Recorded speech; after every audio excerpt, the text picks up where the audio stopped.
the latest installment in Field Fish's GDPR practical webinar series.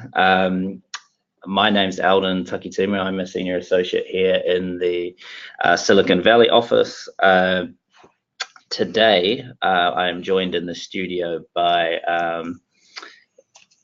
Mr. Mark Webber, who is the US managing partner, and by Anna Garceau, who is our resident, one of our privacy team here, and both French and US qualified, and our resident expert on CCPA, amongst other things.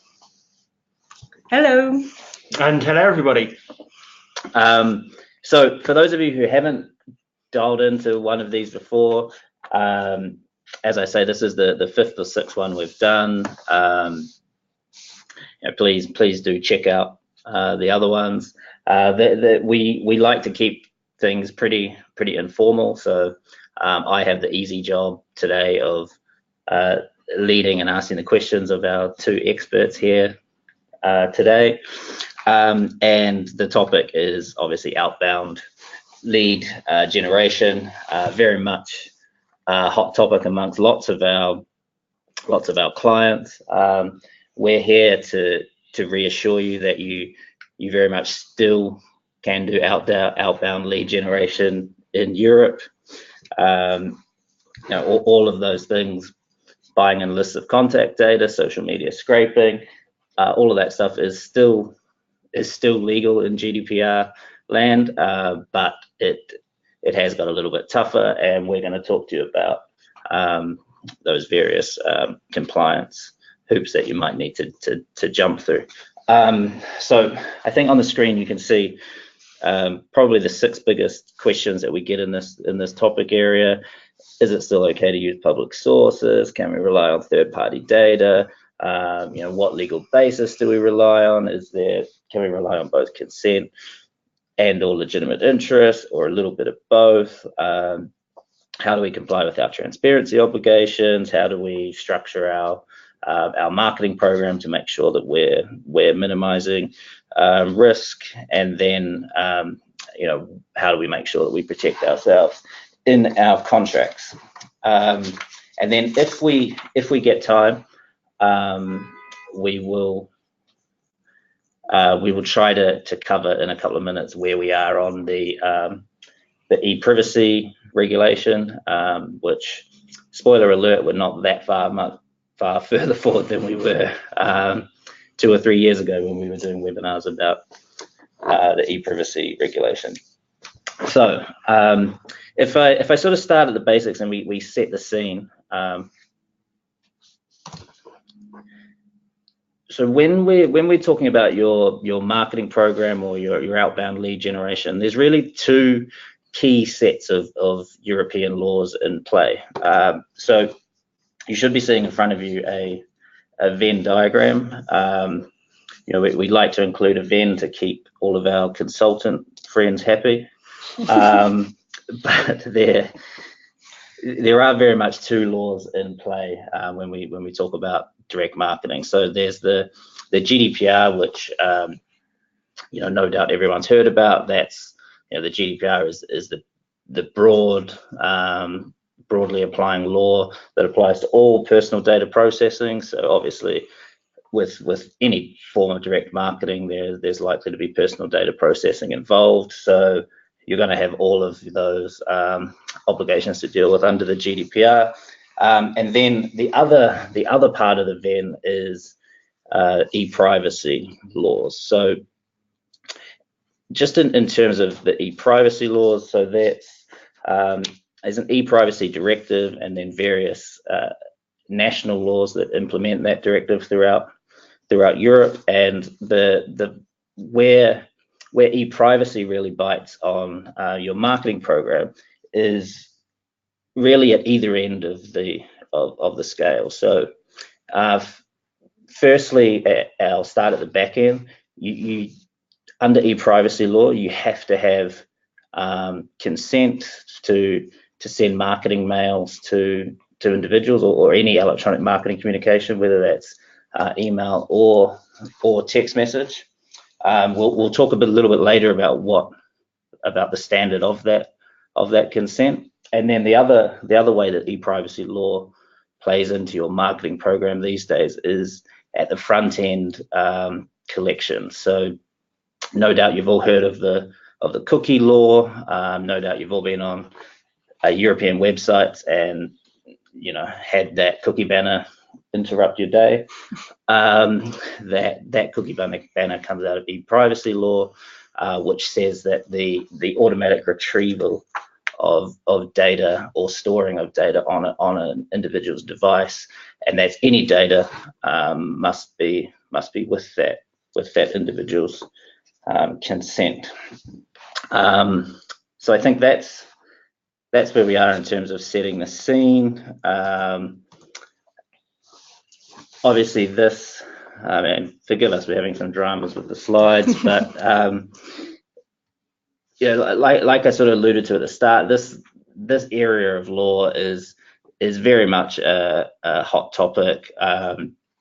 We've seen lots of challenges from privacy advocacy groups and complaints from individuals around this area of law, and we think very much that it's going to be a continued area of focus for European regulators. So it is important that we get those things right.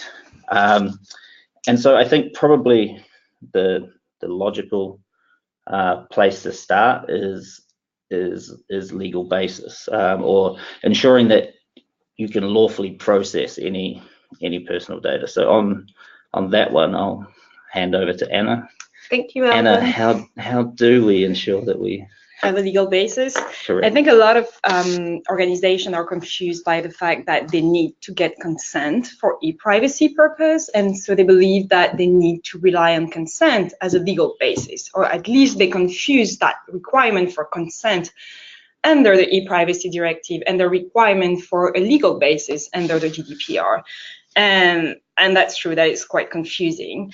But while you need to have a legal basis to process personal information for direct marketing, it doesn't mean that you need to rely on consent. Consent is one of the legal bases that are available under the GDPR. Another one is the legitimate interest. Mm-hmm. And for direct marketing, you can rely on legitimate interest, but there is just some risk in relying on legitimate interest when you need to get consent for e-privacy purpose. And the reason why it's not that there's some risk, but it might become confusing, it's because some regulators don't really like the idea of getting consent for e-privacy directive and then relying on legitimate interest, because it might confuse your customer or your users if you need to get opt-in consent. But you tell them that you're actually really relying on your legitimate interest, or you don't really tell them, but that's your analysis. So I think it's kind of where the issue is for a lot of our clients, and it's quite confusing. Mm-hmm. It's not clear. I think the issue is not that as important if you're doing only B2B direct marketing, because in countries like the UK and France, you don't really need opt-in consent. So in that case, it's really easy to build your argument and say that you rely on legitimate interest because you do not collect consent anyway. It might be a little bit more complicated in countries where you need to get opt-in consent, regardless of whether you sending the marketing communication to consumer email address or a business email address. Yeah. So I think what you're, if I can play that back to you, so what you're saying there is that within that overall framework of saying that you have a legitimate interest to undertake marketing, direct marketing, within that framework you can have a specific consent for the collection of any device data, and then another specific consent for the sending of the electronic mail itself. Yeah. Okay. And I think the thing that's possibly worth throwing in here at this part of the debate is another thing which confuses is the beginning of this discussion, we focused on the data controller that's actually thinking about sending the marketing emails. But in many times when we're dealing with lead gen, there's a provider of those lead gen email services, and then there's the ultimate recipient, the controller, that's going to use those emails to market for their own purposes. And in that scenario, we've actually got two controllers, and there's a controller to controller exchange from the lead gen provider to the party that's sending the email. But then also, because we've got two providers, there's actually two controllers. There's also an assessment that needs to be made by the lead gen provider, because they're building a database and collecting information, they're processing personal information. So they have to ensure they've got lawful grounds and establish a legal basis. Then when that's provided to the third party that is actually going to be the controller sending out the email marketing, they have to establish their own legal grounds. And it is them which is dealing with both GDPR and with e-privacy. And this is where we see some confusion in the market, because it's quite easy for a lead gen provider to collect the data. They have a relationship in many situations with the data subject they're collecting that data from, and because they're just passing the data on, they only need to consider about the lawful grounds and the legal basis under the GDPR. So it's easy for them to talk about how it's been collected in accordance with GDPR and establish their lawful grounds. The complication comes, as we'll see, when they want to send the emails from the second controller. That second controller hasn't had the relationship with the data subject, but also to Eldon's Venn diagram at the beginning, they're wrestling with lawful grounds under GDPR, but also the grounds or permissions for sending that email marketing message under the e-privacy rules. And there's a little bit of difference there. And to be fair, there's a little bit of confusion in the marketplace, because the way some of the lead gen providers have positioned themselves, it suits them to talk only about GDPR and focus in on that. And what their commentary and their explanations of compliance often omit to discuss is the grounds that the controller sending that email marketing message need to assess in relation to e-privacy. And that's another element of this confusion that we're talking through. So just to play devil's advocate, can one of you talk about perhaps what the drawbacks would be, or the pros and cons, say, of if you are that second controller and that data has been collected by a lead gen provider on the basis of consent? Can you talk us through why you wouldn't just rely on consent all the way through as your legal basis? I think because consent is tricky, it's hard to get valid consent, especially under the GDPR, and because consent needs to be freely given, so it means you cannot bundle it. It can be a condition to access a document or an event. It needs to be specific, so it needs to name you. If the first party is collecting the consent, they need to name you and specifically say in their consent that they're gonna share the contact details with you, and you will send marketing communication. And if you want to be on the safe side, it should also name the method of communication that you will use to communicate with that individual. It has to be unambiguous, so it means that it can't be pre-check box. It has to be unchecked opt-in boxes. So it's a little bit tricky, and it has to be informed, of course, and that's an issue, because it means that not only the first party has to provide information about the way they're going to process the data, but you will also have to provide information about that, and it can be withdrawn at any time. So that's a little bit complicated. Yeah, and therein lies some of the issue for the lead gen providers, because obviously prior to GDPR, and today there's a real incentive to build databases, have potential names, and then to use those databases to effectively sell them on to others. Now, if you don't know who your future customer is, you can't be specific about that customer. So it's much harder to build a consent for that customer, because they've never been named. They may have been referred to in a general category sense around partners or others that we send messages to, but there are real challenges, as Anna's pointing out, to consent in that scenario. There are lead gen providers now that are going out to the market and building databases specifically for a controller customer.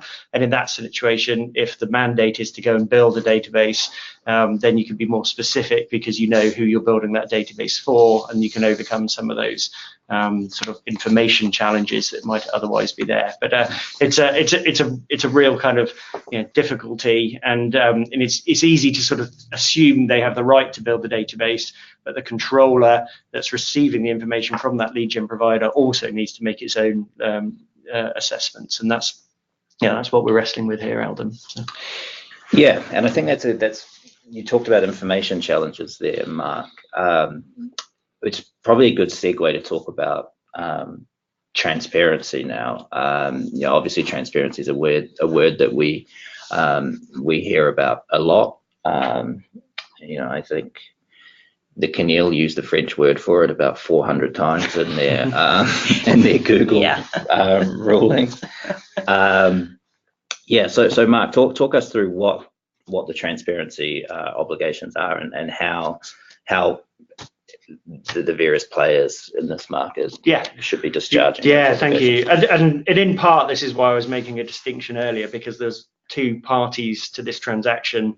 The party building the database is the lead gen provider, and then the controller that wants to take those emails and share them out. And obviously they're both acting as controller, they're both acting as independent controllers. So they're both obtaining and processing personal data, one with the outcome of building its business as a lead gen provider, and the other with building its own database so it can send emails out to its customers or potential customers in this instance. So processing personal data, as Anna has talked about, we need lawful grounds, but we also need to overcome the transparency hurdle, because in order to have fair and lawful processing, we need grounds and we need transparency. So then you need to think about that transparency and particularly get into the type of model, and the transparency is going to depend on the source of that information to a degree. So if we look at the lead gen provider to start with, they have obligations under the GDPR, and they have to be transparent. And we've talked about the grounds. So their transparency, they're obtaining information directly from the data subject in many circumstances, although some models will see them partnering with others. But the party that's obtaining the information directly from the data subject is going to have obligations under Article 13. So the typical Article 13 transparency obligations, that long list of information that has to be provided, typically provided by way of privacy policy, but should be provided in clear, comprehensive language at the time that information is collected. And it's relatively easy to think about Article 13 because there is a touch point with that data subject at the point the information is collected. Sometimes this model then comes under some challenge, because where you're the third party relying on the lead gen provider, or you're the third party scraping data from social media and other sources, and we should say that scraping should always be assessed in terms of contractual rights to do that scraping, whether you're licensed and permitted to. So we're going to park that for the moment in terms of scraping, but let's assume it's lawful scraping. That in those circumstances, the controller sending out the marketing email hasn't had a relationship with the data subject, or they've scraped it from a third-party website. And in those scenarios, Article 13 doesn't apply because it hasn't directly obtained personal information from the data subject. In fact, Article 14 applies, and that's an article which is often forgotten. And Article 14 applies where personal data is obtained from the data subject, and that data has not been obtained directly from the data subject. So herein lies the challenge. If you're scraping data, you're adding data to a database, you've then got to inform the individuals. And if you're obtaining that data from a lead gen provider, building it into your own database before you send out those emails to prospective customers, you've also got to inform those end users that or those data subjects that you're processing their information. And that means getting all of the information in Article 14 to those individuals unless an exemption applies. And there's a challenge because you don't have a relationship. So simply, Article 14 requires all of the information that you had to provide under Article 13, the notice about who you are, the purposes for which you're using information, your DPO, the fact that they've got rights. So it's not something that's easily presented to individuals. But it's simply put, Article 14 says that information has to be provided within 1 month of obtaining the information, or at least at the first time that information is used, if it's used within that month.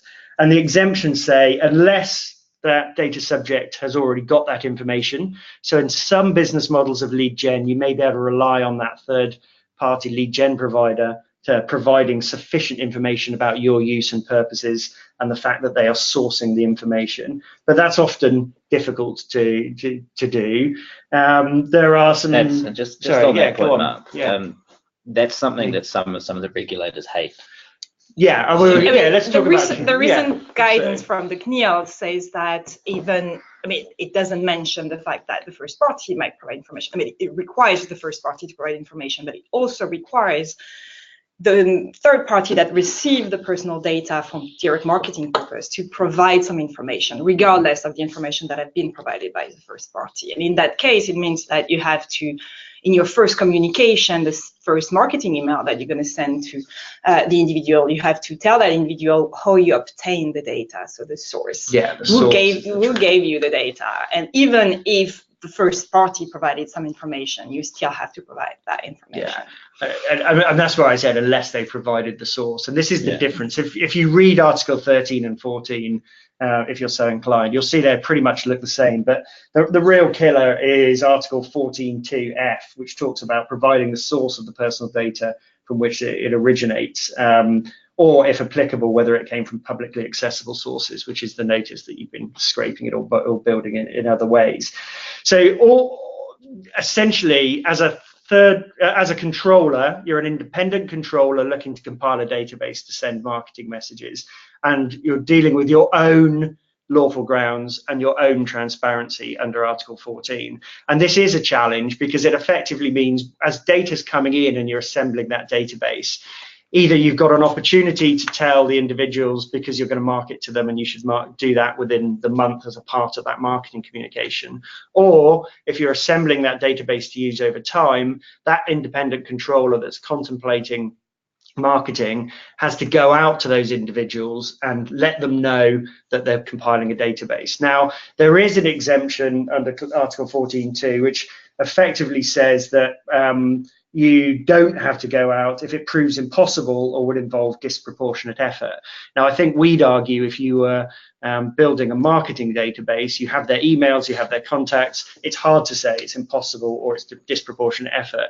Yes, it's a pain, yes, it takes time, but the whole point of the GDPR is ensuring that data subjects whose information is being processed are being notified about that processing, the purpose of that processing, and then ultimately being given some kind of chance to understand their rights and potentially to object. So I don't think that you can rely on exemptions in this scenario, and you have to start thinking about that Article 14 notice. And in fact, just in our office and with a couple of our London crew and the famous Phil Lee, there was a bit of excitement before Christmas as we started to see our own notices coming in under Article 14 from certain providers as we were being added as Field Fisher partners and lawyers to databases. So there are businesses out there sending Article 14 notices. They're not all fully compliant because they rarely reference the source, but we are seeing that starting to happen as the law would require.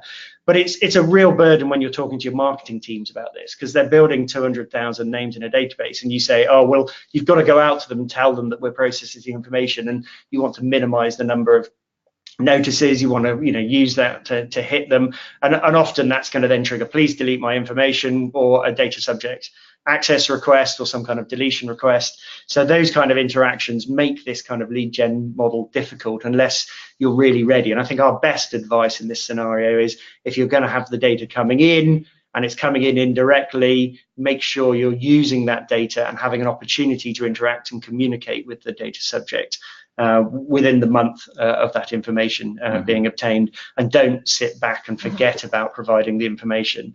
And it could be a partial layered notice with information about purposes and then linking off, but it needs to be conspicuous enough that it's really bringing notice to those individuals, because they have no other information about you, what you're intending to use their information for, and what their rights are, etc. So it sounds to me that you're suggesting there that it needs to be something more than just sending that first marketing communication with a link to the privacy notice. I mean, I think, yeah, this is where your risk-based approach comes in. I mean, I think if you could combine it in that first marketing notice, but it has to be conspicuous enough that it's not buried at the bottom of the message. I mean, let's face it. I mean, you could find challenge with that. I mean, many people, you should identify a marketing message on the face of the message. Many of us will see it, delete it, and never get any notice. So burying it isn't recommended. If you are going to use that first marketing communication, then yes, you should. Others have taken the more pure, probably more defensible approach of sending a separate communication around the processing and the fact they're held in that information. But of course, from a marketing perspective, which is why I say this needs to be risk-based, do you really want to be engaging with businesses before they even know who you are, what you're trying to do, because that prompts other things. And we have found that's just the sort of thing that brings you into data subject rights requests and deletions and other burdens in terms of supporting those rights. But it's one of those things you need to weigh up around obtaining these third-party marketing lists. And I think it's one of the things that's also difficult to communicate to marketing teams, because marketing teams, have their own best interests at heart. They're very experienced in what they do, but they have a good idea of what others are doing, and it's always peer benchmarking, and we don't necessarily see others doing this across the board in the market.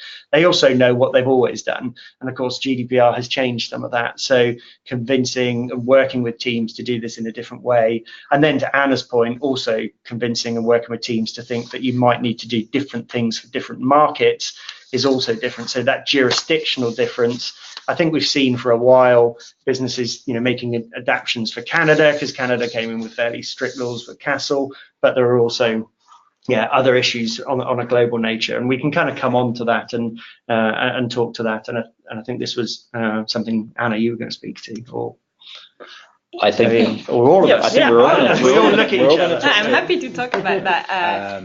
But I think as you said, Mark, probably that first point is deciding what approach you're going to take to your marketing program. Like we mentioned briefly at the start, there are different rules in every country.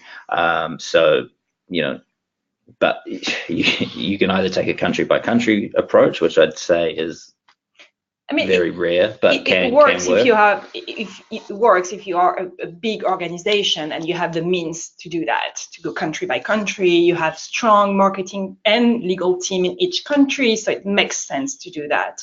But it's like you said, it doesn't make sense if it's not the case. It's also one when you look at historic databases. Often people have collected email address, but don't necessarily know where that individual is based as well. So going country by country, you either bring yourself up to the highest benchmark of law, which is effectively opt-in. And if you've already got that data and you can't evidence that opt-in, you can't evidence that consent, so you probably haven't got opt-in. So you're looking at different approaches, and it is difficult. And this is one of the things we saw through GDPR, that historic database where collection hadn't been as strict. Some took the decision to remove it. Some took the decision to reconsent. There was probably too much, or certainly too much reconsenting going on.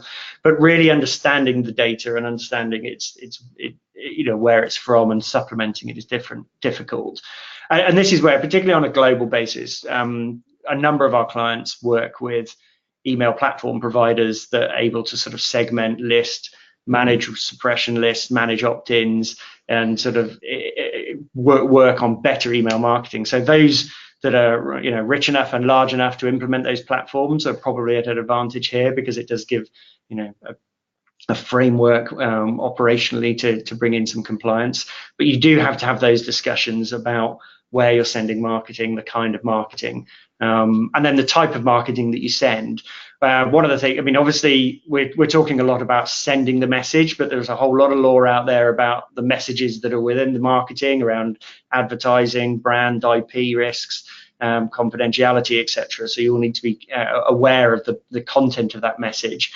There are also other laws in Europe, like the e-commerce directive, which kind of sneaks in, which talks about having a opt-out rule, an opt-out within every message, so there's an ability to opt out of the communication. It should be clear from the face of the communication that it's a marketing message. And also under e-commerce rules, because it's a communication, you may have additional obligations around disclosure, the fact that you have to disclose the entity that's sending the marketing message, something to think about if you're using a third-party canon or sending tool to make sure they're not branding it as theirs, identifying your corporation, and contact points, but then also in certain countries looking at local obligations. If it's a UK entity, it's a communication from a UK entity, and there are other rules around, identification of that entity to include things like company registered number, etc. So there's a overlapping of GDPR, of e-privacy, of the e-commerce directive, of other national statutes around marketing and sort of misrepresentation and stuff. So suddenly something, legislatively looks, quite difficult to decipher. But then also some of our clients and some of you out there on the call will be signed up to Direct Marketing Association, which will have its own rules, or there'll be local marketing codes and other things to consider. So when you look at all of this, it often becomes too difficult to look at on a specific country by country basis. So it's either prioritization, minimizing marketing in certain areas, or bringing yourself up to a higher benchmark, depending on where your risk is.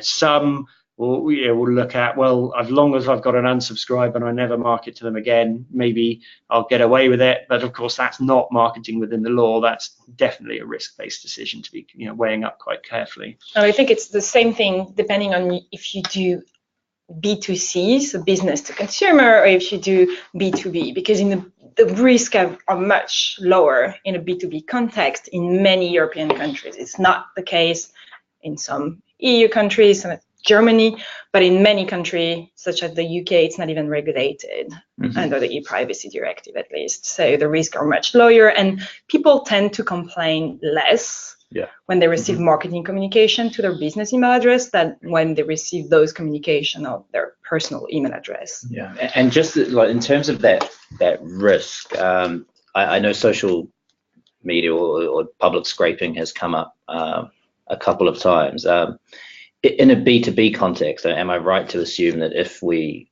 are only scraping data from, say, Mark Webber, US managing partner's public profile, that's probably going to be a lower risk than, more invasive data scraping techniques? Potentially. I mean, there are some technical arguments in the UK as a member of a UK partnership, whether that UK partnership is an LLP or a real partnership or a Scottish partnership, and the way it's treated under law, because it's not always B2B marketing. Some of those situations would be seen as B2C, because individual partners may be seen as individuals, so in their own right, and therefore it would be consumer marketing. But I mean, that's a kind of a pedantic, legalistic point, but it's there under the law. Imagine the same question if you were Mark Webber, CEO. One day. One day when I'm CEO, I will. I mean, to some extent, some will see themselves as fair game, and I think business-to-business marketing is more tolerated, and there's less of, to Anna's point, less of an emphasis from the regulators right now around the regulation, but it doesn't mean there isn't law there. I think the important thing is where we see clients getting caught out is it's very easy to confuse service messages around your service and marketing messages. Service messages themselves aren't regulated in the same way. You can still send them. If you start blurring marketing messages with your service messages, you tip the balance into marketing. But that's one area to look out for, and making sure that you preserve your rights to have a service message. You don't need to have an opt-out in a service message, for example. You have to tell people there's downtime between 2 a.m. and 4 a.m. on the SaaS service they're using. Making distinctions around the kind of message you're making, I think is important. And then really, because there's an obligation and because it protects you, having that unsubscribe in every message making sure that unsubscribe link actually works and is registered. But then importantly, with that unsubscribe, you should be maintaining a suppression list. If Anna has said, please don't market to me again, the worst thing you can do is market to Anna again. And then, that becomes a very difficult issue if you've got siloed business units or different business groups or different group companies marketing, because, you may find the English business is sending out updates and the US sends something else different. They don't compare suppression lists, and although the English entity is tracking unsubscribes, they're not in the US. And yes, there are differences between companies and group to group, but you really need to be thinking about that and managing that, and really making sure you don't trip yourself up, because that's where you're likely to draw complaint or potentially investigation, because somebody's expressed their right not to be marketed to. That's an absolute right under the GDPR in any event, regardless of any of the other rules, and you really need to be making sure you can honour that and keep to honouring that, and kind of working that through. So cool. So we've heard, it sounds like if you can afford a good email, a good platform to manage your opt-outs and your suppression lists, you should be doing that. It sounds like we should be telling our marketing teams to think about the messages they're sending. Any other tips in terms of good marketing hygiene? I think we can move to maybe the pre-contract DD. Yeah, I think. Perfect. I think one of the most important thing here is that you need to know your vendor. So you need to know which service provider you're going to use and whether they're going to collect and the data appropriately, what notice they're going to provide, how they're going to get consent if they need to get consent, what language they're going to provide when they're going to get consent.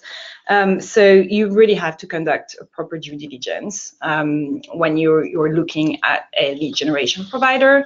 It's not enough if they just tell you that they are GDPR compliant. It's not enough if they just tell you that they are e-privacy compliant. You have to really understand how they work. What are the sources? How do they collect the data? What do they tell the individual when they do that? And so it's and that need for pre-contract due diligence, that's something that people should be communicating to their marketing teams, because I mean, so often deals we work on, like the marketing guys want to go with the campaign like yesterday. And so setting that expectation with your marketing teams, then it's not as easy as it used to be to just buy in a list and start spamming. Well, start sending targeted marketing. Don't use spamming mails.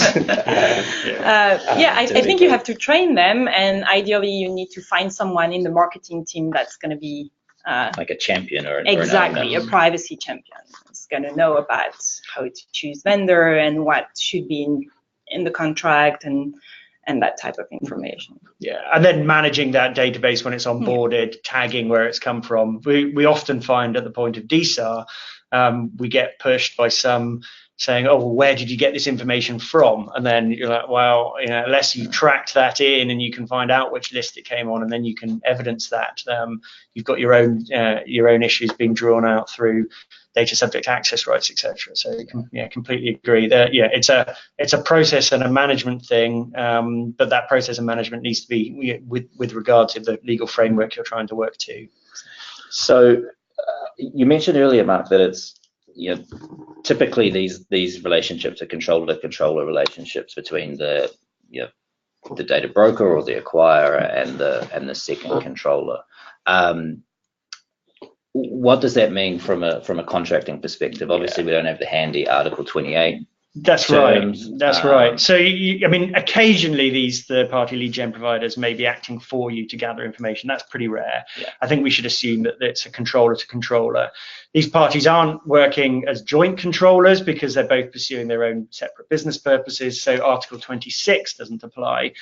So actually, the GDPR doesn't say anything about having terms. However, commercially, there are definitely terms that you'd want to put in place. And I think this is partly goes to the message I've put in around, it's easy for that lead gen provider to be GDPR compliant and they can warrant their GDPR compliant. But you, as the party sending the emails, have your own compliance obligations.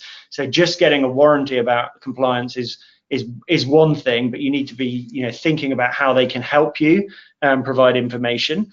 But also, you know, getting assurances around the kind of consents that they'll put in place if they are relying on consent, ensuring that they have proper notices in place and vetting that. But then also, you know, looking at other, you know, they effectively, you know, operating and, you know, partly doing that due diligence, but then partly thinking about the sort of the what if. So around their own compliance and holding to that compliance contractually, but then also thinking about risk and liability and indemnity. One of the things, I mean, a lot of these transactions, the reason they tend to get missed at a legal level is they're relatively small transactions. You can buy in a list for a couple of $1,000s. It might fall below the threshold. Somebody can do it on their own credit card, but that really means the terms and conditions are likely to be, you know, standard terms and conditions of the vendor. They probably limit their liability, and, you know, we've seen list marketing providers, you know, limiting, you know, to $100 or to the cost of the list provided. Now, your own liability as a lead gen provider, as a user of that information, is probably far greater. You're probably not going to win that much around, you know, liability and indemnity. You might if you're setting up a large relationship. So it really comes down to protecting yourself in other ways, understanding that vendor, understanding their attitude. Some of the good vendors out there have got FAQs, they've got descriptions, they can explain all of these things, and if they can hit you with some PDFs and those and information and FAQs about how they're in compliance, that's great. But I think you also need to be thinking, well, that shows they're in compliance, but what do I then have to do around compliance? And while the contract might make you feel better, it probably really isn't the tool that's going to help you, because if you get into hot water around this kind of marketing, you're going to be dealing with regulators, it's going to be backwards and forwards, you're going to be dealing with disgruntled data subjects. Contract doesn't really help you there. You're unlikely to be able to claim back on that. You may if you've got a very wide contract, but really it's a administrative and a sort of compliance burden for your own business.